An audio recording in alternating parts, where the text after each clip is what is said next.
Her beaten and burned body was found on Saturday. After looking at it, I touched it on the leg. Couldn't believe it. You could tell she had a terrible night. It was just bad. It's hard to grasp that a human being could do these things to another human being. It's unbelievable. It's just something that we could not possibly imagine. The last thing she said was, "Mommy." It's hard to live with all that. There's no hell big enough for these girls.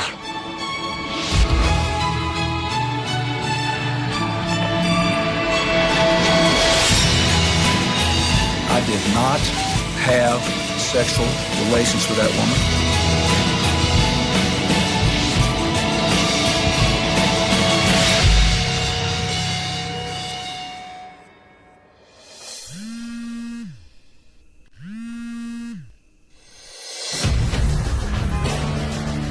It's the 90s, and the occult is an American obsession.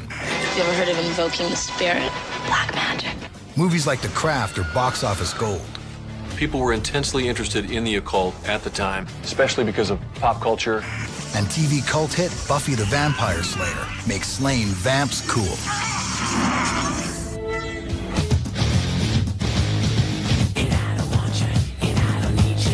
With artists like Marilyn Manson topping the charts, music and the teens who listen to it are shrouded in darkness. It's kind of like a renaissance of rock and roll.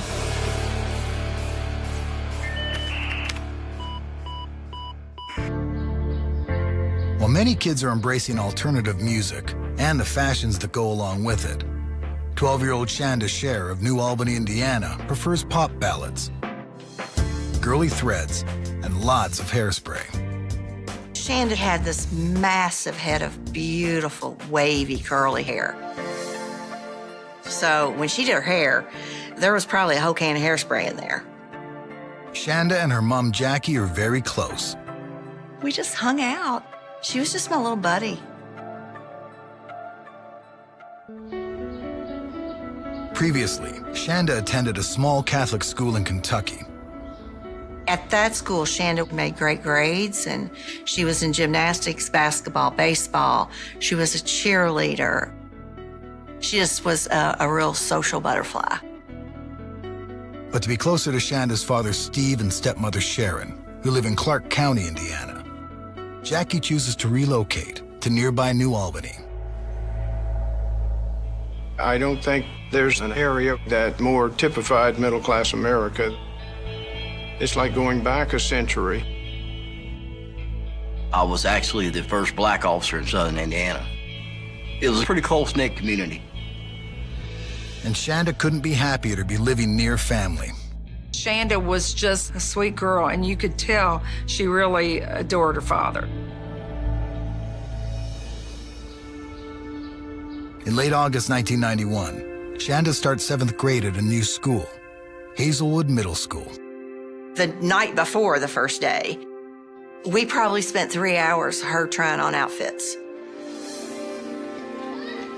Shanda's anxious about making friends at Hazelwood. Hazelwood Middle School. It was probably 10 times bigger than the school she went to. But the first couple days went well. Then on the third day, Jackie gets a call from the assistant principal with alarming news. One of the girls that she'd made friends with wanted to break up with her boyfriend and wanted to give the little boy the ring back. And Shanda said, "Well, I'll do it for you." Eager to prove she can be a good friend, Shanda gives the boy his ring back. And he's like, "Who are you? This is none of your business." And about that time, Amanda Heverin came over. The 14-year-old Amanda confronts Shanda.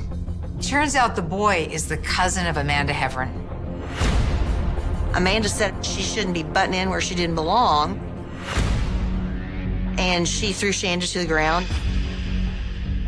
When a teacher breaks up the fight, Amanda walks away unscathed, while Shanda has a nasty bump on her head.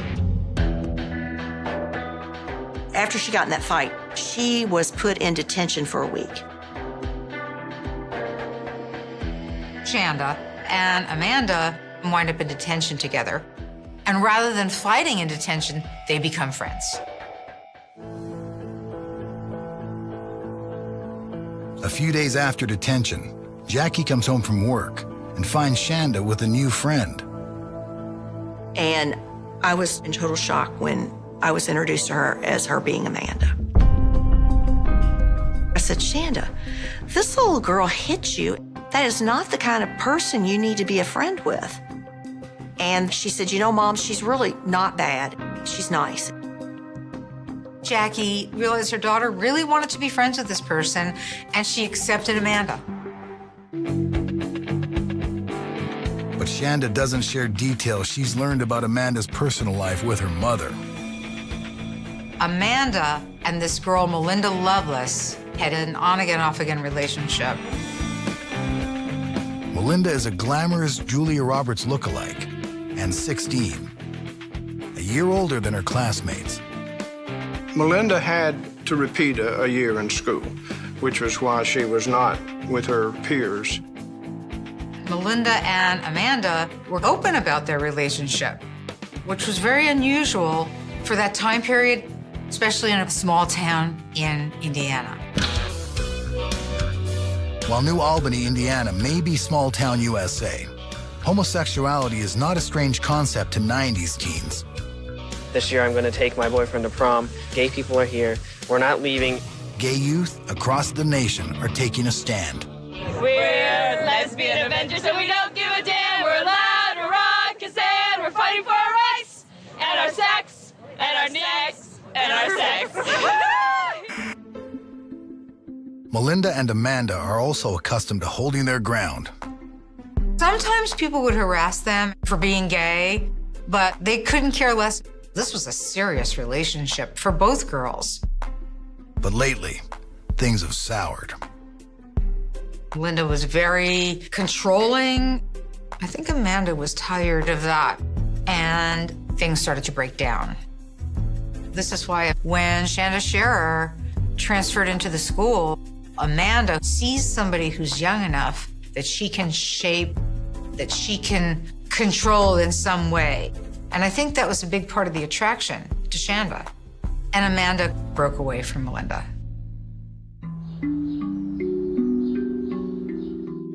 In the decade before texting and social media take off, the girls deploy a classic of teen communication, passing notes. Amanda decided that the way she would approach Shanda is through letters, where she would compliment Shanda about her appearance, her clothing. She would say, "Do you like girls?" It's a confusing question. Shanda was 12 years old.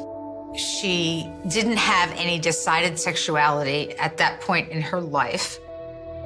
She had been boy crazy, but people experiment at those ages.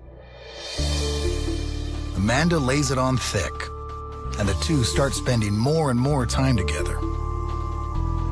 With the school dance quickly approaching, Shanda agrees to go as Amanda's date.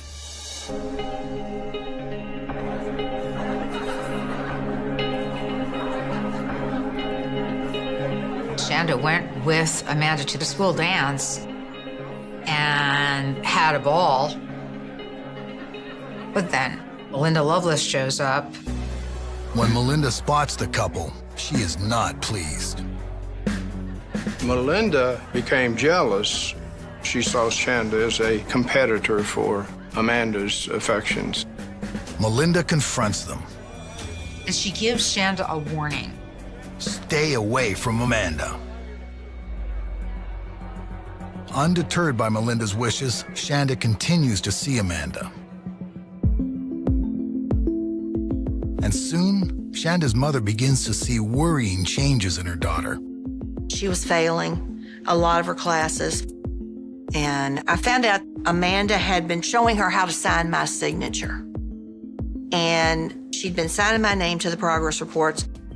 Every time she got in trouble, it was with Amanda Heverin.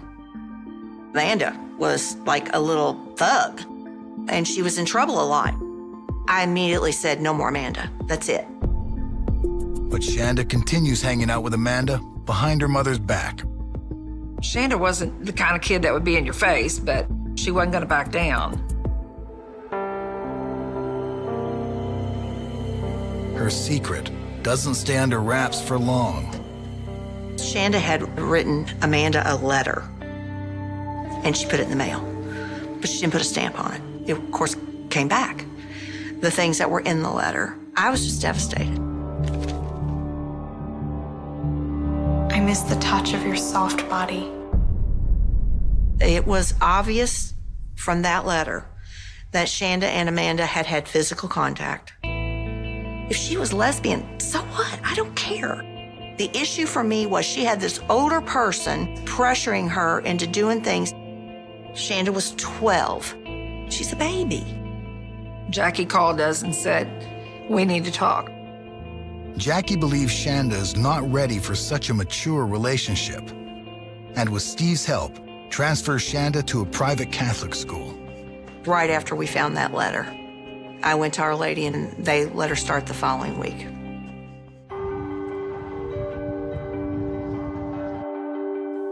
The new school seems to do the trick. Within 3 weeks, she had new friends and she was going to try out for cheerleading. My old child came back. Amanda tries to keep in touch, but Shanda's busy with her new friends. And Amanda doesn't like being ignored. I tried to call you about 3 times, but your mom said you couldn't talk. I need to see you. Shanda, I love you.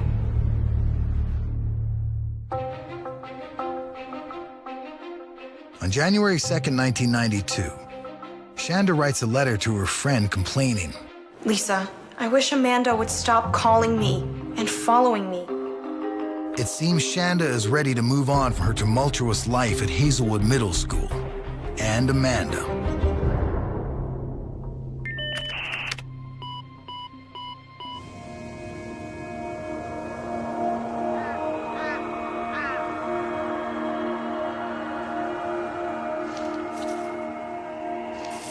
Around 10:45 a.m., just outside Madison, Indiana, a local hunter is headed to his favorite spot on rural Lemon Road. He looked over it and thought he saw something, but he wasn't sure. So he took another look. That was the start of a nightmare for everybody that was involved.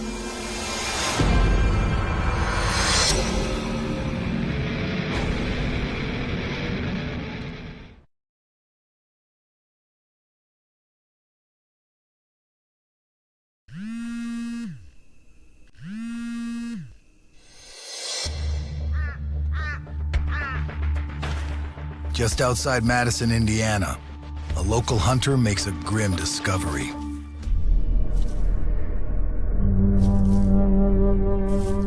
He came across the burned body. That's when he reported what had happened. 20 minutes later, law enforcement arrives.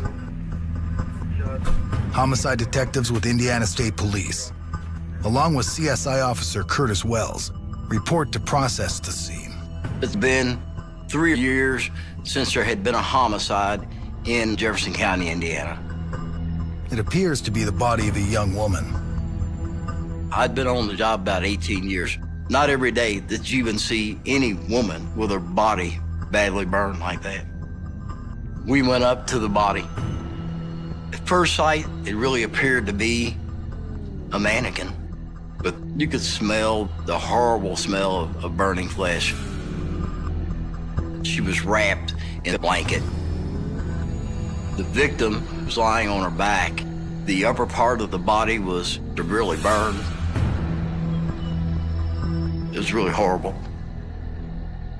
The victim's arms are in the air, with her hands in clenched fists.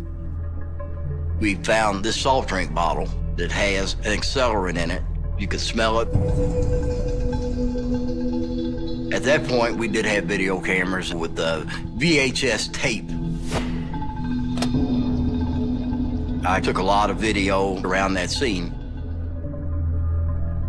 While Officer Wells continues to collect evidence, investigators check missing persons reports for young women, but none match the description of the victim. I wondered, why would somebody do this and then leave her out in the wide open? They just went a few more yards, they could have placed her in the woods, and she may have been there till next winter. It's a question no one can answer, but police have their suspicions. In the early 90s, there was a fascination with the occult. In the preceding decade, the occult was a growing theme. On shows like Geraldo. Whether a Satan exists is a matter of belief, but we are certain that Satanism exists. Now the 90s sees satanic panic in full swing. In the early 90s, we were starting to see more bizarre stories. The occult was the new fear factor. The obsession with Satanism is so prevalent, law enforcement is given tools to help combat the occultic boom. There are some things that some Satanists do that lead to illegal behavior, which might include human sacrifice. Some satanic groups dispose of their victim by dismembering the body and cremating the remains, eliminating any possibilities for identification. And not far from the crime scene, there's an abandoned house deemed the Witch's Castle by locals.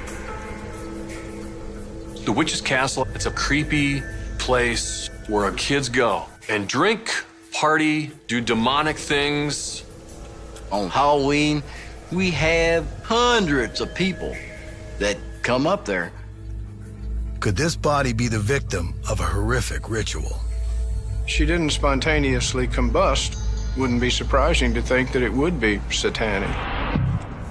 Once all the evidence has been collected from the crime scene, investigators call the coroner to pick up the body for autopsy. They prepare for a long investigation ahead.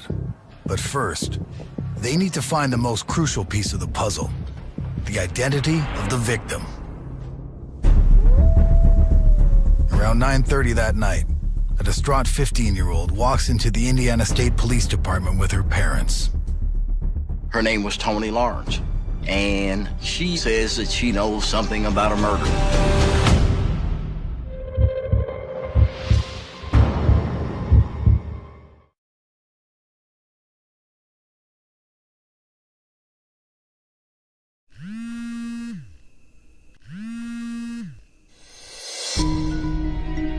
After escaping the drama at Hazelwood Middle School, 12-year-old Shanda Scherer has been at her new Catholic school for 2 months, and she seems happy. I think she was just back to her old self.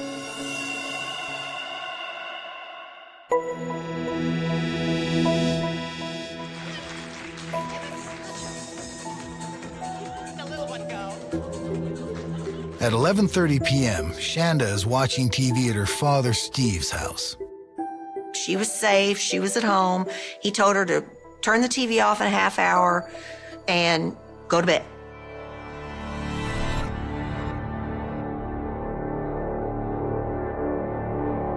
At 7 a.m. the next morning, Steve is making coffee when Sharon delivers disturbing news. Shanda was in her room. I thought maybe she snuck out, but I'm worried because she's never done that since she's been here. We looked all through New Albany, all around Hazelwood. We just couldn't figure out where she was at. With no sign of Shanda, Steve makes the toughest call of his life. My phone rang, and it was Steve.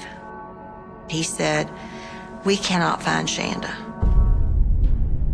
Your heart just falls on the floor.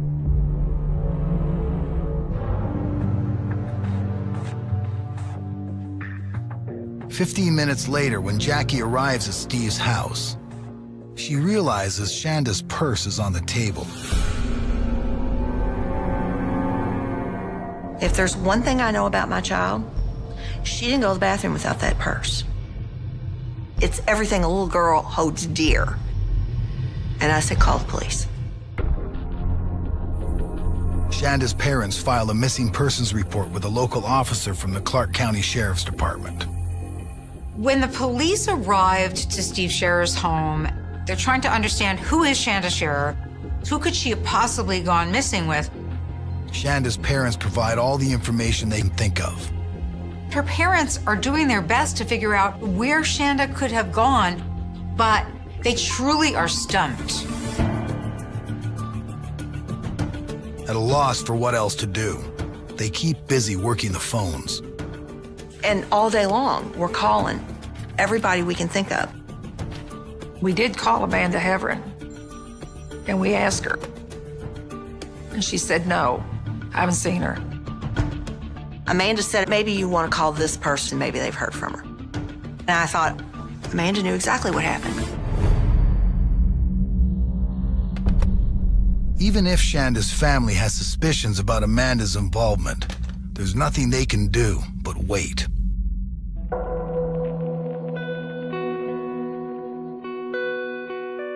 Steve was kind of frantic. Every time the phone would ring, he would jump up. Deep down, you know it's something horribly wrong.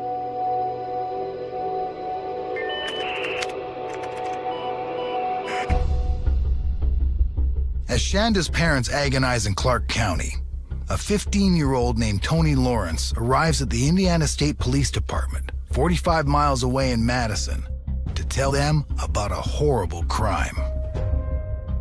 Tony's family was middle class. She was raised in a good home. She was kind of a wallflower. And for all intents and purposes, she was a good kid. But this good kid has an evil tale to tell. They go into the room to interview her. She seemed to be crying a lot. She seemed to be a little bit unhinged. Tony tells police some girl she was with the night before bragged they were going to go to the witch's castle and kill a girl. And they did. She'd said that she had never met the victim in her entire life and didn't know the last name, but she knew that her name was Shanda. Though Tony doesn't know Shanda's last name, she does know that she was staying in Clark County. While her interview continues, Officer Wells contacts the Sheriff's Department in Clark County to see if they have a missing persons report for a girl named Shanda, last name unknown. Said, did you take a missing persons report? And they said, yes, I did. And gave me the name, the information, everything that had been taken from her father.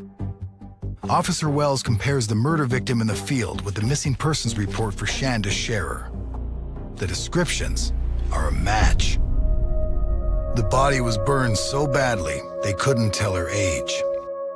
I was absolutely stunned that somebody could commit a murder like this. And just with a child. Once we were armed with the information, another detective went to the home. It's around midnight when an Indiana State police officer knocks on Steve Scherer's door.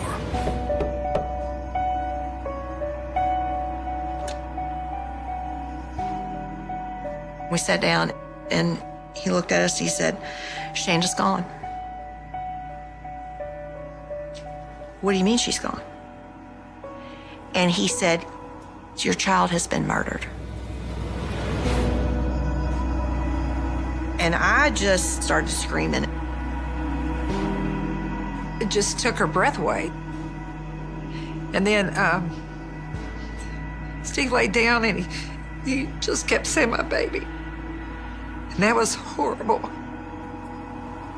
But it got a lot worse when we found out what happened to her.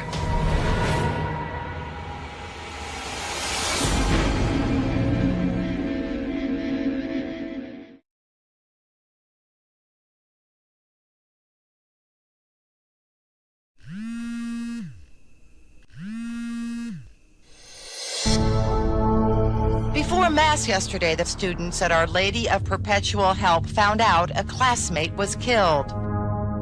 I was literally in the living room watching television, and it came across the news. The bubbly teen who liked basketball and loved the color lavender died of smoke inhalation. Apparently, she was alive when set on fire. Nobody knew how to tell me. And I learned that from the news.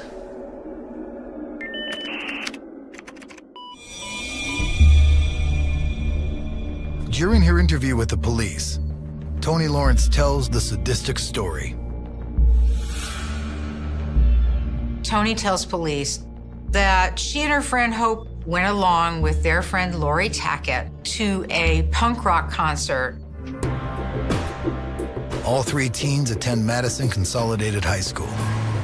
Madison, Indiana is 50 miles away from New Albany. So what could those girls possibly know about Shanda Scherer? None of them had ever met Shanda, and until tonight, Hope and Toni had no plans to. Hope and Toni have been friends since kindergarten. And it's Hope who introduces Toni to Lori Tackett. Hope and Lori were friends, but there's no doubt Toni thought Lori was strange. Lori had a boy cut style hair, very severe, blonde, and wearing all black, and gothic looking. It's only once Toni gets in the car to go to the concert that Lori reveals her true and terrifying intentions. Lori asks Hope, "Have you told Toni yet?" And Toni's going, "What? What? Tell me what?" And Lori says, "We're gonna kill a little girl tonight." Toni is not believing her ears. To her, that was some kind of sick joke.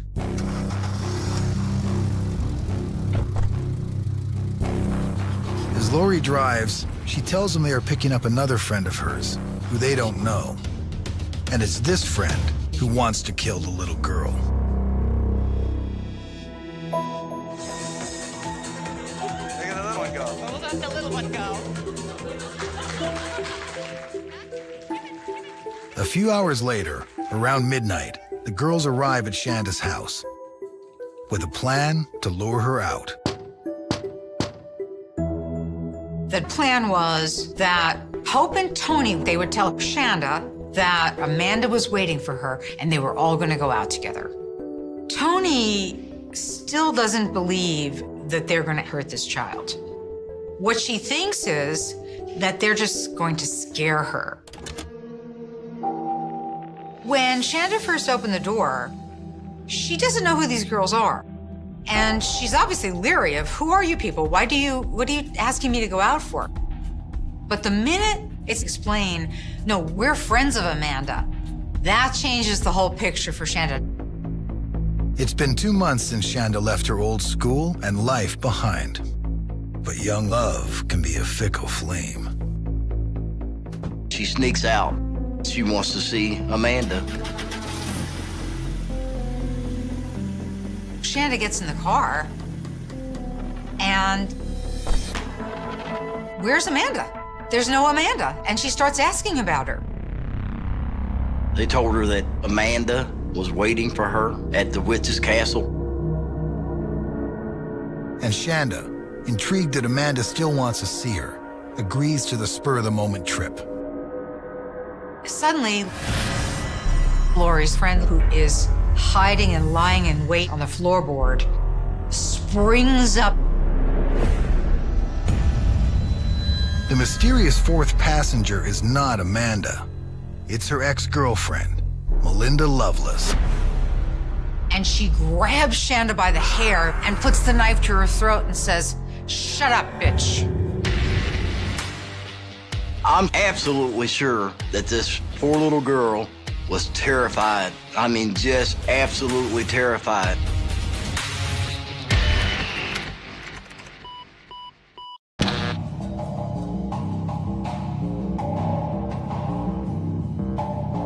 Based on Toni's confession, Indiana State Police arrest Melinda Lovelace and Lori Tackett for the murder of Shanda Scherer. less than 1 day after her body was found brutalized and burned. The whole community was traumatized by it. Oh, it's unbelievable. It's just something that we could not possibly imagine. It's pretty scary to think that kids at that age could be involved in such a violent act. I think people were baffled that girls could have the evilness inside of them to do something like that. With an epidemic of teen violence sweeping the nation, the news of Shanda's murder stands out. This involved a love triangle between one 12-year-old girl and a couple of teenage girls. Melinda Lovelace wanted Shanda Scherer out of the way. Shortly after the arrests, Officer Wells combs Lori's car for evidence. There was a tire iron that appeared to have bodily fluids on it. There was blood. There was hair. This car is just filled with evidence. You could tell she had a terrible night. It was just bad. Authorities can now move forward with the prosecution of the 4 teens. When interviewed by investigators, both Lori and Melinda point fingers at one another. Detectives fan out to speak to family, classmates, teachers, and friends to build their case and try to understand what led to the brutal act. As detectives delve into Melinda's past, they uncover a history of disturbing behavior. These children aren't born murderers. The things that Melinda went through were unbelievable. Her father was an absolute monster. Melinda lived in a household that was filled with abuse, physical, sexual, violence.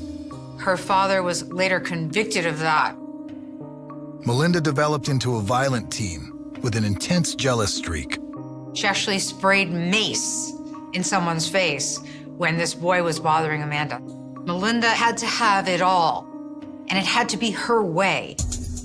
Investigators discover that several months earlier, Amanda Heveron's father had filed a complaint after finding alarming letters written by Melinda Lovelace.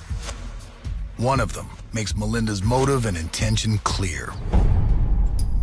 She had written to Amanda threatening to kill Shanda and saying how much she hated her. But it wasn't until the fall of 1991 that Melinda found someone who would help her set a plan in motion, Lori Tackett. They meet through mutual friends and soon discover they have a lot in common. Lori's also had a difficult upbringing in a fundamentalist home. So she rebels by immersing herself in Satanism and witchcraft. Lori Tackett wasn't just involved with the occult. She was fascinated with fire and arson. She talked about how she wanted to burn somebody. She talked about how she wanted to stick a knife into somebody's stomach to feel what it felt like. She had a true bloodlust.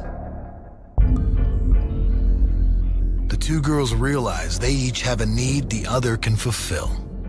Lori Tackett wanted to kill somebody. That was what motivated her. She wanted to take another life. This is one of the most lethal combinations. Lori had a bloodlust, and Melinda had a rage with a desire for revenge and murder. By killing Shanda, they would both get what they want. Police deduced they just needed someone to lure Shanda out of the house. That's where Hope and Tony fit in. I don't think as these 2 girls lured Shanda into that car that they had any idea about what they were really getting into. But they wound up participating in an unimaginable night of cruelty and torture.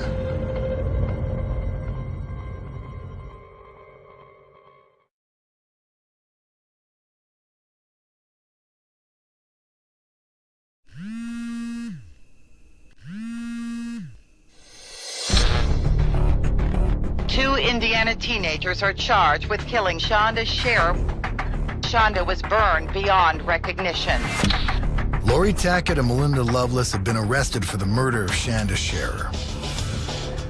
On March 16, 1992, Tony Lawrence and Hope Rippey are also charged for their roles in Shanda's death. The judge rules the 4 teens will be tried as adults. And with evidence of aggravating circumstances, Melinda Loveless and Lori Tackett are eligible for the death penalty. Prosecutor Guy Townsend is on a mission to make sure they face the consequences of their actions. The prosecutor had made it very clear that if the plea agreement wasn't entered into, he was going to proceed on the death penalty. Lori and Melinda both take a plea deal. They decided to plead guilty in return for me taking the death penalty off the table. Hope and Tony also plead guilty. None of the girls will stand trial, but all 4 face sentencing hearings. On December 14th, 1992, Melinda Loveless's hearing begins, and the gruesome details of Shanda's tragic last night are finally revealed.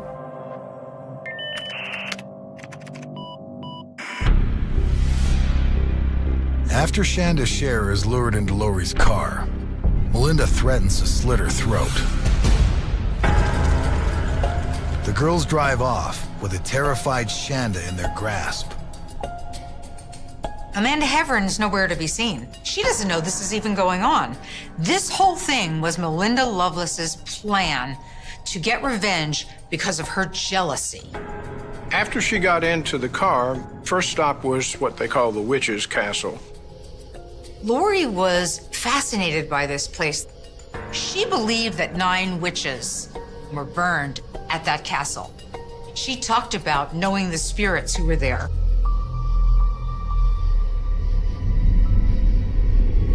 Shanda did what any human being would do, and that is beg, plead. Lori produces 2 pieces of rope. She's going to tie the wrists of Shanda, and Melinda is going to tie the ankles. Tony Lawrence claims she looked on in horror at the scene, but did nothing to stop it. Melinda punched her really hard. It hurt her bad. They tried to slice her throat. When the knife turns out to be too dull to kill Shanda, the girls strangle her into unconsciousness and throw her into the trunk of Lori's car. They take off, with Shanda still clinging to life. Shanda Scherer suffered unbelievable pain and agony for hour after hour. The girls drive all night, occasionally stopping to beat Shanda some more.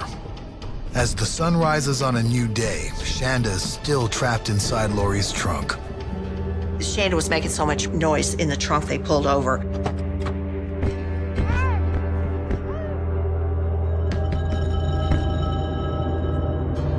Lori Tackett got out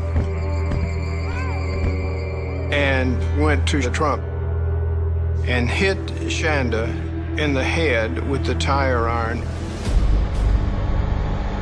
They were laughing about this. Ultimately, the last stop they made was to buy a 2-liter bottle of Pepsi and fill the Pepsi container with gasoline. According to Tony, Lori tells everyone they're going to burn Shanda and end her life once and for all. Then they took this poor little girl out to Lemon Road near Madison, and both Lori Tackett and Hope Rippey stood over her, poured gasoline on her body, and lit it. I'm sorry. I prayed that she went unconscious, because I just hate to even think about her having to lay there and breathe in fire. There's no hell big enough for these girls.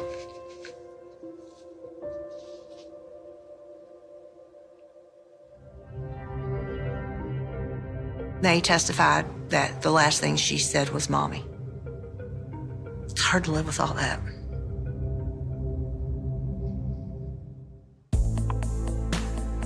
Lori and Melinda tried to put the blame on the other. It was, oh, I wouldn't have done anything at all if it hadn't been for her. Lori dons a new look for an interview with a local news station.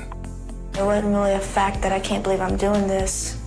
It was a fact that I can't believe this is happening. While Melinda's testimony attempts to minimize her role in the murder. But neither girl is successful.